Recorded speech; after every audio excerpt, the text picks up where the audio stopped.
10 pinakamalalang eksperimento sa agham na nauwi sa trahedya. Ang mga scientific experiment ay mahalaga sa pagtuklas ng bagong kaalaman at solusyon sa mga problema. Ngunit hindi lahat ay nagtatagumpay dahil ang iba ay nagdudulot ng panganib. Sa mga nakaraang panahon ay maraming mga isinagawang experiment na kung saan ay nagdulot ito ng mas malaking suliranin. Kung kaya't sa video na ito ay aalamin natin ang 10 mga experiment na ito. Kaya naman simulan na natin. Number 1. David Reimer. Noong 1965 sa Winnipeg, Canada, ay isinilang ang kambal na sina Bruce at Brian Reimer. Ang kanilang mga magulang na sina Ron at Janet ay mga karaniwang magulang na naghangad ng payak na buhay para sa kanilang mga anak. Ngunit nagbago ang lahat nang sa edad na 8 buwan ay ipasailalim ang magkapatid sa circumcision dahil sa problemang kaugnay ng kanilang pag-ihi. Sa kasamaang palad ay nagkamali ang doktor na nag-asikaso kay Bruce. Sa halip na gumamit ng tradisyonal na pamamaraan ay ginamit ang electrocautery na isang makabagong teknolohiya noong panahong iyon. Ngunit nasunog ng tuluyan ang ari ni Bruce. Pero sa harap ng trahedyang ito, ang pamilya Reimer ay naghanap ng sagot. Napansin nila si Dr. John Money, isang kilalang psychologist at sexologist mula sa Johns Hopkins University. Si Dr. Money ay may ambitious belief na ang kasarian ng tao ay hindi nakaukit mula sa kapanganakan kundi hinuhubog ng pagpapalaki at kapaligiran. Ito ay isang teoryang tinawag niyang gender neutrality. Sa pananaw ni Dr. Money, ang pagsasanay at pagpapalaki kay Bruce bilang babae ay magiging matagumpay at maaari itong magsilbing patunay sa kanyang teorya. Samantala, sa payo ni Dr. Money ay pumayag ang mga magulang ni Bruce na ipasailalim siya sa operasyon upang alisin ang natitirang bahagi ng kanyang ari. Pinalitan ng kanyang pangalan mula Bruce patungong Brenda. Inilunsad ang experiment na walang kaalaman si Bruce na simula noon ay palalakihin siya bilang isang babae. Sa mga unang taon ay itinuring ni Dr. Money ang experiment bilang isang tagumpay. Ginamit niya si Brenda bilang patunay sa kanyang teorya at iniulat ang kwento sa mga academic journal at ipinagmamalaki ang umano'y matagumpay na gender reassignment. Kasabay nito, sumailalim si Brenda sa hormone therapy upang suportahan ang kanyang bagong kasarian. Ang kambal ay regular na sumasailalim sa counseling sessions kay Dr. Money na madalas ay naglalaman ng mga non-ethical activities. Pilit na pinapakita sa magkapatid ang mga sexual na larawan at ipinapagawa ang mga hindi angkop na roleplay upang umano'y maipakita ang kanilang gender identity. Number 2. Chimp Baby. Noong 1930s ay isang eksperimento ang isinagawa upang subukan ang limitasyon ng agham. Pinangunahan ito ng psychologist na si Dr. Winthrop Kellogg at ng kanyang asawa na si Luella na may layuning maunawaan ang koneksyon ng tao sa mga hayop. Tinawag itong Chimp Baby Experiment at ito ay naging isa sa mga kontrobersyal na eksperimento sa kasaysayan ng agham. At noong 1931 ay dinala ng mag-asawang Kellogg ang isang 3 buwang gulang na chimpanzee na pinangalanang Gua sa kanilang tahanan sa Florida. Pinalaki si Gua katabi ng kanilang anak na si Donald na halos kaedad niya. Ang layunin ng eksperimento ay alamin kung ang kapaligiran ay makapagbabago sa likas na pag-uugali ng hayop. Nais nilang makita kung si Gua ay matututo ng ugali ng tao at kung si Donald ay maaapektuhan din ng pagiging malapit sa isang chimpanzee. Pinakitunguhan nila sina Gua at Donald bilang magkapatid. Pareho silang binigyan ng pantay na atensyon. Tinuruan ng parehong gawain tulad ng pagkain gamit ang kutsara at tinuruan ng mga simpleng gawain na karaniwan sa mga bata.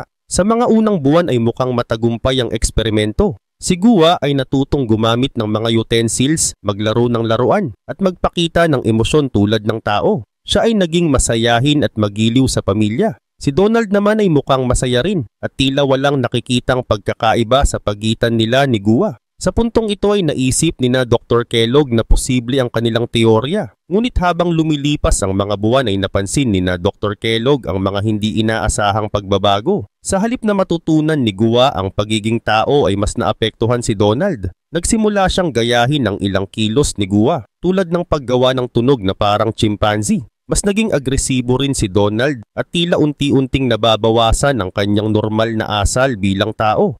Si Gua naman kahit natutong gumaya sa ilang gawain ng tao ay hindi tuluyang nagbago. Nanatili pa rin ang kanyang likas na ugali bilang chimpanzee na nagpapakita ng malinaw na limitasyon ng eksperimento. Nang makita ng mag-asawang Kellogg na ang eksperimento ay mas nagdadala ng masama kaysa mabuti, nagpasya silang itigil ito. Number 3, Monster Study. Noong 1939 sa University of Iowa ay isang eksperimento ang isinagawa na nagdulot ng matinding pinsala sa buhay ng ilang bata. Tinawag itong Monster Study dahil sa masamang resulta nito. Layunin ng eksperimento na alamin kung ang pag-utal ay likas na kondisyon o dulot ng mga salik sa kapaligiran, ngunit nauwi ito sa pagkasira ng emosyon at tiwala sa sarili ng mga bata. Pinangunahan ni Dr. Wendell Johnson ang pag-aaral, isang kilalang eksperto sa speech therapy. Kasama niya si Mary Tudor, ang kanyang estudyante. Si Dr. Johnson ay dating nakaranas ng pag-utal, kung kaya't interesado siyang maunawaan kung paano ito nagsisimula. Pero ang kanilang paraan ng pagsubok ay naging hindi makatao at mapanira. Ginawa ang eksperimento sa isang ampunan sa Davenport, Iowa, kung saan 22 na bata ang naging participants. Hinati sila sa dalawang grupo. Ang unang grupo ay pinuri at sinabihan na mahusay sila magsalita kahit hindi ito totoo. Ang ikalawang grupo naman ay sinabihan na may problema sa kanilang pagsasalita kahit karamihan sa kanila ay normal. Sinadya nilang bigyan ng negative comments ang mga bata sa ikalawang grupo upang makita kung magdudulot ito ng pag-utal. Ang resulta ng eksperimento ay nakapanlulumong masama. Ang mga bata sa ikalawang grupo ay naging mahiyain at natakot magsalita. Nawalan sila ng kumpiyansa sa sarili at nagsimulang magpakita ng senyales ng pag-utal. Ang ilan sa kanila ay nagkaroon ng permanent psychological disorder na nanatili hanggang sa kanilang pagtanda. Samantala, hindi inilathala ang resulta ng pag-aaral dahil natakot si Dr. Johnson at ang kanyang mga kasamahan na mabatikos ng publiko. Lumipas ang maraming taon bago ito natuklasan at tinawag itong Monster Study dahil sa kawalang puso ng eksperimento. Ang pangalan ay sumasalamin sa mapaminsalang epekto ng pagsubok sa mga inosenteng bata. Ang Monster Study ay nagbigay ng mahalagang aral tungkol sa kahalagahan ng ethics sa science. Hindi tama na magdulot ng sakit o sirain ng buhay ng iba para lamang sa layunin ng pananaliksik.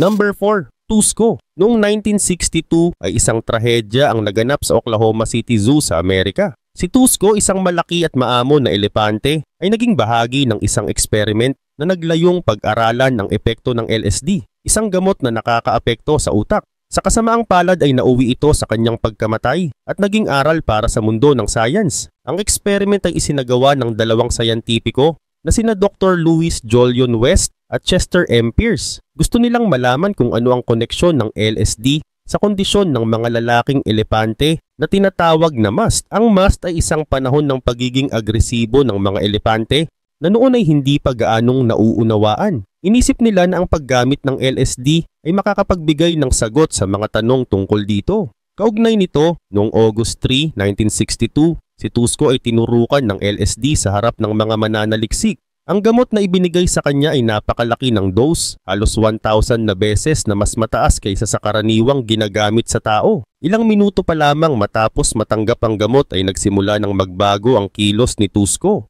Siya ay nanginig, naging balisa, at maya-maya lamang ay bumagsak sa lupa. Nagpanik ang mga sayantipiko. Sinubukan nilang gamutin siya gamit ang iba't ibang gamot, pero wala itong naging epekto. At pagkalipas ng 2 oras ay namatay si Tusko.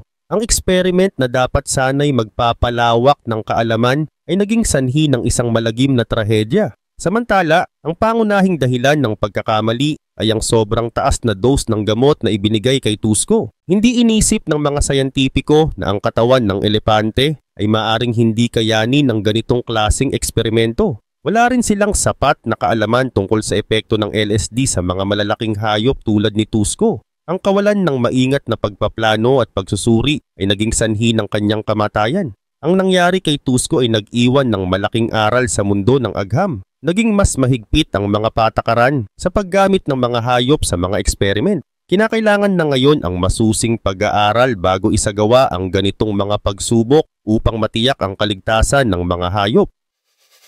Number 5, Stanford Prison Experiment. Noong 1971 sa Stanford University sa California ay isinagawa ang isang experiment na naglayong ipakita kung paano nakakaapekto ang kapangyarihan at sistema sa ugali ng tao. Pinangunahan ito ni Dr. Philip Zimbardo, isang psychologist na gustong malaman kung paano nagbabago ang pagkatao ng isang tao kapag napunta sila sa posisyon ng kapangyarihan o pagsunod. Ang experiment ay ginanap sa basement ng Department of Psychology na ginawang parang totoong kulungan. pinili ang 24 na estudyanteng lalaki mula sa mga nag-volunteer. Sila ay hinati sa dalawang grupo, ang mga gwardya at ang mga bilanggo. Ang mga gwardya ay binigyan ng uniform, salamin na itim na hindi makikita ang kanilang mata at baton. Ang mga bilanggo naman ay pinagdamit ng simpleng tunic at binigyan ng number bilang pagkakakilanlan sa halip na kanilang pangalan. At upang gawing makatotohanan, ang mga bilanggo ay inaresto ng lokal na pulis sa kanilang mga bahay, nakapiring at dinala sa kulungan. Dito nagsimula ang kanilang pagiging bahagi ng eksperimento. Samantala, noong una ay tila isang laro lamang ang lahat, pero sa loob ng 2 araw ay nagbago ang takbo ng eksperiment. Ang mga gwardya na dati parang umaarte lang ay naging mapang-abuso. Sinimulan nilang gumamit ng pisikal at emosyonal na pamamahiya. Pinilit nila ang mga bilanggo na gumawa ng mga nakakahiya at mahirap na gawain, tulad ng paglilinis ng toilet gamit ang kanilang mga kamay. Ang mga bilanggo naman ay unti-unting nawalan ng lakas ng loob. Isa sa kanila na si number 8612 ay nagkaroon ng matinding emotional breakdown. Sinubukan niyang magmakaawa upang makalabas, ngunit sa halip na ihinto ang experiment ay pinalitan lang siya ni Dr. Zimbardo ng ibang participant. Dagdag pa rito, sa ika-6 na araw ay biglang napansin ni Dr. Cristina Maslach,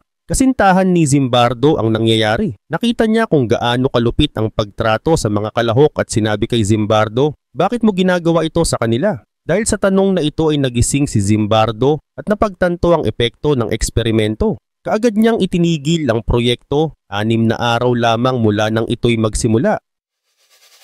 Number 6. Yellow Fever Experiment. Noong 1800s ay isa sa pinakakinatatakutang sakit ay ang yellow fever na nagdudulot ng mataas na lagnat, paninilaw ng balat at pagkamatay. Kumalat ito ng mabilis, lalo na sa mga tropical areas tulad ng Cuba at United States. Sa panahong iyon ay hindi pa alam ng mga doktor kung paano kumakalat ang sakit. Ang iba ay naniniwala na galing ito sa masamang hangin, habang ang iba naman ay naniniwalang sa direct contact sa mga may sakit ito nakukuha. Dahil dito ay nagdesisyon ang US Army noong 1900 na magsagawa ng experiment upang malaman ang katotohanan. Samantala, pinangunahan ni Dr. Walter Reed ang pag-aaral upang alamin kung paano naihahawa ang yellow fever. Isa sa mga sinusuri nila ay ang teorya ni Dr. Carlos Finlay, isang doktor mula sa Cuba, na nagsasabing ang sakit ay dala ng kagat ng lamok, partikular na ang uri ng lamok na tinatawag na Aedes aegypti. Upang mapatunayan ito ay nagsagawa ang grupo ng series of experiments sa Cuba. Ang mga doktor, kabilang sina Dr. Jesse Lazier at Dr. James Carroll, ay nagtayo ng kampo sa Cuba kung saan pinag-aralan nila ang yellow fever. Gumamit sila ng mga volunteers, kabilang ang kanilang sarili, upang magpakagat sa mga lamok na maaaring nagdadala ng sakit. Sa ganitong paraan ay gusto nilang makita kung ang kagat ng lamok ang sanhi ng yellow fever. Kaugnay nito, delikado ang experiment dahil wala pa noong tiyak na lunas para sa sakit. Lahat ng sumali, kabilang ang mga doktor mismo, ay alam na maaari nilang ikamatay ang eksperimento. Gayunpaman ay itinuloy nila ito para sa science at sa kapakanan ng sangkatauhan. Gayon din naman isa sa mga doktor na si Dr. Jesse Lazier ang nag-volunteer na magpakagat sa lamok. Ilang araw lamang ang lumipas, siya ay nagkasakit ng yellow fever at namatay. Isa pang doktor na si Dr. James Carroll ay nagkasakit din ngunit masuwerteng nakaligtas. Ang mga sakripisyong ito ay nagbigay ng mahalagang ebidensya na sumuporta sa teorya ni Dr. Finlay na ang sakit ay naihahawa ng kagat ng lamok. Dahil sa eksperimento ay napatunayan na ang yellow fever ay dala ng lamok. Ito ang naging daan para maipatupad ang mga programa laban sa lamok tulad ng paglilinis ng mga lugar kung saan sila nangingitlog. Number 7. Testicle radiation. Noong kalagitnaan ng 1940s hanggang 1960s habang lumalaganap ang pagsulong ng science sa panahon ng Cold War, ay isang experiment sa Amerika ang nag-iwan ng bakas sa kasaysayan ng science. Tinawag itong testicle radiation experiments na isang kontrobersyal na pagsisikap upang unawain ang epekto ng radiation sa katawan ng tao. Samantala, ang experiment ay pinangunahan ni Dr. Carl Heller at ng kanyang mga kasamahan sa University of Oregon. Layunin nilang suriin ang epekto ng radiation sa reproductive health ng mga lalaki, partikular ang posibilidad ng pagkakaroon ng infertility.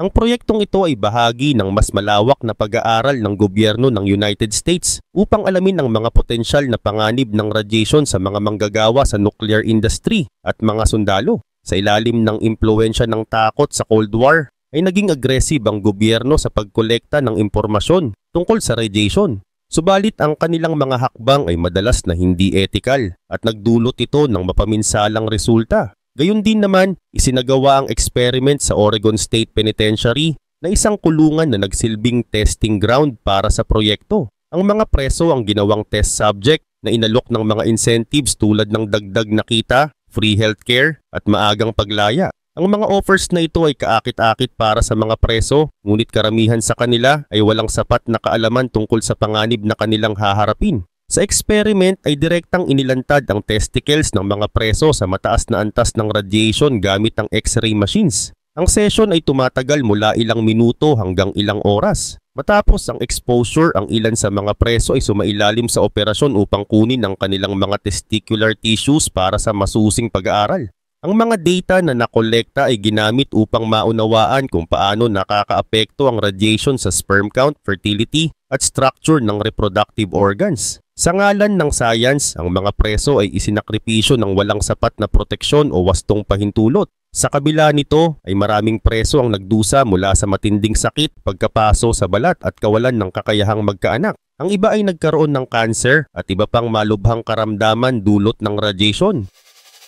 Number 8. TGN-1412. Noong 2006 ay isang medical experiment sa gamot na tinatawag na TGN-1412 ang nauwi sa malagim na pangyayari. Ang gamot ay ginawa upang gamutin ang mga malalalang sakit tulad ng leukemia at arthritis. Ngunit sa halip na maging tagumpay ay nagdala ito ng matinding pinsala sa 6 na volunteers na sumali sa trial. Noong March 13, 2006 ay 6 na malulusog na lalaki ang nag-volunteer para sa isang clinical trial sa Northwick Park Hospital sa London. Ang bawat isa sa kanila ay inalok ng €2,000 bilang kabayaran sa kanilang pagsali. Layunin ng experiment na malaman kung ligtas gamitin ng TGN-1412 sa tao. Sa una ay tila normal ang lahat matapos maibigay ang injection ng gamot. Ngunit makalipas lamang ang ilang minuto ay nagsimulang magbago ang kanilang kondisyon. Ang kanilang mga katawan ay lumubo ng mabilis na parang mga balon. Nagkaroon sila ng mataas na lagnat, pananakit ng ulo at matinding pamamaga sa iba't ibang bahagi ng katawan. At sa loob ng ilang oras, ang lahat sa kanila ay isinugod sa intensive care. Sa ICU ay natuklasan ng mga doktor na nagkaroon ng cytokine storm ang mga volunteers. Ang cytokine storm ay isang mapanganib na immune reaction kung saan sobrang nagiging aktibo ang immune system at sinisira nito ang sariling mga organs ng katawan. Dahil dito ay nagsimula silang magdusa ng organ failure. Gayun din naman ang isa sa mga volunteers na si Ryan Wilson ang nakaranas ng pinakamatinding epekto. Ang ilan sa kanyang mga daliri sa kamay at paa ay kailangang putulin dahil sa matinding pinsala. Ang iba pang mga participants ay nagdusa rin ng pangmatagalang epekto, hindi lamang pisikal kundi pati na rin emosyonal. Sa makatuwid, ang TGN-1412 ay isang experimental drug na ginawa upang palakasin ang immune system. Layunin din nito na gamutin ang mga sakit tulad ng cancer at autoimmune disorders. Sa mga tests naman sa hayop ay wala itong ipinakitang masamang epekto, kaya inakala ng mga eksperto na ligtas itong subukan sa tao. Number 9. Guatemala Syphilis Experiment. Noong 1940s sa bansang Guatemala ay isang madilim na bahagi ng kasaysayan ang naganap. Isang experiment ang isinagawa na sa halip na magdala ng tulong at lunas ay nagdulot ng sakit, takot at pagkamatay. Samantala, ang experiment ay pinamunuan ni Dr. John Charles Cutler na isang doktor mula sa Public Health Service ng United States. Kasama niya ang ilang American researchers at mga health officials ng Guatemala. Ginamit nilang biktima ang mga bilanggo, sundalo, kababaihang nasa prostitusyon at mga pasyente sa mental hospital. Kaugnay nito ang layunin ng eksperimento ay suriin kung epektibo ang penicillin bilang lunas sa syphilis na isang sakit na nakukuha sa pakikipagtalik. Pero ang nakakakilabot ay sinadya nilang mahawahan ng syphilis at iba pang sexually transmitted diseases ang mga tao. Gumamit sila ng mga babaeng prostitute para ikalat ang sakit sa mga lalaki at sa iba naman ay direktang binakunahan ng bakterya. Ang mga biktima ay walang idea sa tunay na nangyayari at halos 1,500 na tao ang naapektuhan. Gayun din naganap ang experiment mula 1946 hanggang 1948 sa Guatemala. Sa panahong ito, ang bansa ay mahirap at nasa ilalim ng impluwensya ng Amerika. Dahil dito ay naging easy target ang mga tao para sa ganitong uri ng experimentation. Noon ay malaking problema sa Amerika ang syphilis. Sa halip na gumamit ng makatao at ethical na paraan ng pananaliksik, ay naghahanap sila ng mga taong walang laban upang gawing test subjects. Sa katunayan ay maraming biktima ang nagdusa mula sa sakit. Ang iba ay namatay at ang ilan ay naipasa ang sakit sa kanilang mga mahal sa buhay. At noong 2010 lamang, sa tulong ng historian na si Susan Reverby, nalantad ang buong kwento. Humingi ng tawad ang gobyerno ng United States, kabilang si Pangulong Barack Obama. Number 10, MK Ultra. Noong panahon ng Cold War ay may lihim na proyekto ang CIA na tinawag na MK Ultra. Layunin nitong alamin kung paano makokontrol ang isip ng tao gamit ang droga at iba't ibang experimentations. Sa halip na magdulot ng mabuting resulta, ay naging dahilan ito ng matinding pagdurusa ng maraming tao. Samantala noong 1953 ay sinimulan ng CIA ang proyektong MK Ultra sa utos ng direktor nilang si Allen Dulles. Noon ay takot ang Amerika na baka ginagamit na ng Soviet Union at China ang technology para sa brainwashing. Bilang sagot ay gumawa ang CIA ng sarili nilang pag-aaral upang malaman kung paano magagamit ang droga at iba pang paraan para kontrolin ang isip ng tao, lalo na sa interrogation ng mga kalaban. Kaugnay nito ay maraming tao ang naging biktima ng MK Ultra na kinabibilangan ng mga sundalo, preso, pasyente sa ospital at maging ng mga karaniwang tao. Hindi rin nila alam na sila ay bahagi ng experiment. Gumamit ang CIA ng mga droga tulad ng LSD na lihim na inilalagay sa pagkain o inumin ng mga tao. Tinutukan nila kung paano naapektuhan ng droga ang isip, emosyon at kilos ng tao. Gayun din naman ang isang sikat na kaso ay si Frank Olson na isang scientist ng gobyerno. Napainom siya ng LSD nang hindi niya alam na dahilan upang makaranas siya ng matinding depression at takot. Ilang araw matapos ang insidente ay natagpuan siyang patay matapos mahulog mula sa bintana ng isang hotel. Ayon sa official report ay nagpakamatay siya pero marami ang naniniwalang posibleng pinatay siya upang maitago ang mga lihim ng MK Ultra. Ang experiment ay isinagawa sa iba't ibang lugar tulad ng mga hospital, bilangguan at universities. Halimbawa, sa Harvard University, ang mga estudyante ay ginamit para sa eksperimento ng hindi nila nalalaman. Sa mga bilangguan naman ay inalok ang mga preso ng maikling sentensya kapalit ng kanilang participation. Dagdag pa rito ang MK Ultra ay nagdulot ng matinding pagdurusa sa mga biktima. Marami sa kanila ang nakaranas ng mental breakdown, habang ang iba ay namatay. At noong 1973 ay inutusan ng CIA Director na si Richard Helms na sirain ang karamihan sa mga project documents upang maitago ang mga detalye nito. Dahil dito ay hindi na nalaman ang kabuuang lawak ng kanilang ginawa. Ngunit noong 1975 ay nalantad sa publiko ang MK Ultra sa tulong ng Church Committee na isang grupo ng gobyerno na nag-imbestiga sa mga lihim na operasyon ng CIA.